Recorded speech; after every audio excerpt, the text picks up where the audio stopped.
Bournemouth used to have a nickname, God's Waiting Room, because for decades, this seaside paradise wasn't built for holidaymakers, it was built for the dying. This is how a Victorian hospital for the terminally ill became one of Britain's biggest tourist destinations. Today, Bournemouth is the undisputed jewel of the Dorset coast.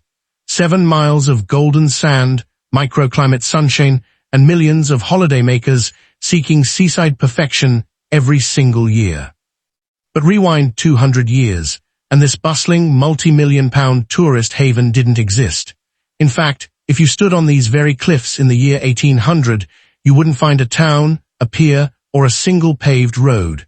You would be standing in a desolate, windswept wilderness, a swampy valley where a solitary stream cut through boggy heathland. How did a barren stretch of marsh, feared by locals and overrun by smugglers, transform into Britain's premier seaside resort? At the end of the 18th century, Britain was rapidly urbanizing. Cities like London were choked with coal smoke and industrial dust. But down here on the south coast, between the ancient ports of Poole and Christchurch, lay a blank spot on the map. It was known simply as Bournemouth, literally the mouth of the River Bourne, where a muddy stream emptied into the English Channel. It was boggy, swampy, and utterly neglected by polite society. The swampy ravines, known locally as chines, were a nightmare for farmers, but a paradise for criminals. Under the cover of darkness, gangs of smugglers landed contraband brandy, tea, and silk directly onto the shore, avoiding royal tax collectors by vanishing into the trackless heathland. The king of them all was Isaac Gulliver. Isaac Gulliver was a mastermind. He actually planted pine trees along the cliffs near Bournemouth as landmarks for his smuggling ships out at sea. Ironically, those very pine trees, planted for illegal trade, would later become the literal foundation of Bournemouth's health resort boom. The turning point came in 1810. A retired army officer, Captain Lewis Tregonwell, visited the desolate valley with his wife. While most saw useless, boggy soil, Tregonwell saw paradise. He bought 8.5 acres of land for a humble sum, built a summer mansion, and planted thousands of pine trees. Tregonwell started a trend among his wealthy friends, but Bournemouth was still just a private retreat for a handful of eccentric aristocrats. To become a true resort, it needed something more, a medical endorsement. In 1841, Dr. Augustus Granville published a glowing review of Bournemouth. In the Victorian era, wealthy Londoners suffering from tuberculosis and lung diseases were desperate for cures.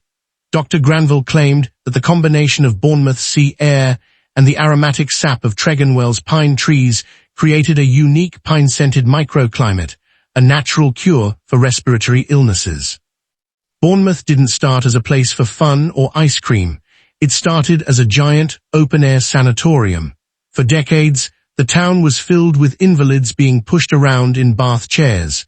It actually earned a dark nickname, God's Waiting Room. To accommodate the flood of health seekers, the swamp had to be tamed. In 1856, Parliament passed the Bournemouth Improvement Act. Civil engineers drained the bogs, enclosed the River Bourne into culverts, and landscaped the valley into manicured, exotic gardens. Then came the spark that transformed a quiet health retreat into a mass holiday phenomenon, the railways.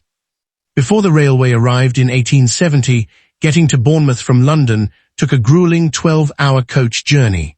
The train slashed that time down to under 2 hours. Suddenly, Bournemouth wasn't just for the dying wealthy, it was open to the working and middle classes of industrial Britain.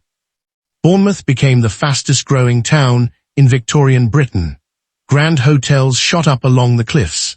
In 1880, a magnificent 838-foot iron pier was opened by the Lord Mayor of London, allowing excursion steamers to bring in thousands of day-trippers every week. By the 1930s, Bournemouth had shaken off its somber reputation as an invalid town. It emerged as Britain's premier holiday destination, a place of elegance, seaside entertainment, and Mediterranean-style glamour. Famous writers like J.R.R. Tolkien, Mary Shelley, and Robert Louis Stevenson moved here, drawn by the unique coastline and peaceful pine woods. During World War II, the town hosted thousands of Allied troops before serving as a vibrant hub during the post-war holiday. But Bournemouth wasn't just built for sea, air and holidays. By the 1890s, this growing seaside town needed something else, something for the working people. In 1899, on a muddy field behind Kings Park, a group of local churchgoers formed a football team. They called it Boscombe FCNO Stadium. No money, just passion and a ball. In 1923, the club changed its name to Bournemouth and Boscombe Athletic. And in 1972, it became the name we all know today, AFC Bournemouth. For over 100 years, they were the underdogs, the smallest club, the team nobody believed in. They were nicknamed the Cherries because of their red and black shirts, and because they once played next to Cherry Orchard.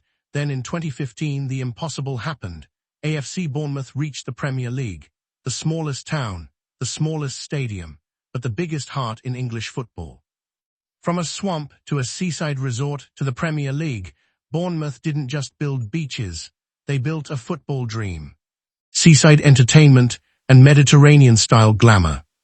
Famous writers like J.R.R. Tolkien, Mary Shelley, and Robert Louis Stevenson moved here, drawn by the unique coastline and peaceful pine woods. During World War II, the town hosted thousands of Allied troops before serving as a vibrant hub during the post-war holiday boom. It is almost impossible to imagine that beneath these award-winning parks, paved squares, and luxury beachfront property lies a swamp that nobody wanted. Driven by a mix of opportunistic smugglers, visionary landowners, Victorian medical fads, and the power of steam engineering, Bournemouth pulled itself out of the mud to become a masterpiece of British seaside culture. A story of reinvention, nature, and human ambition. Bournemouth's journey from a wild coastal swamp to Britain's favourite seaside resort remains one of the greatest transformations in British history.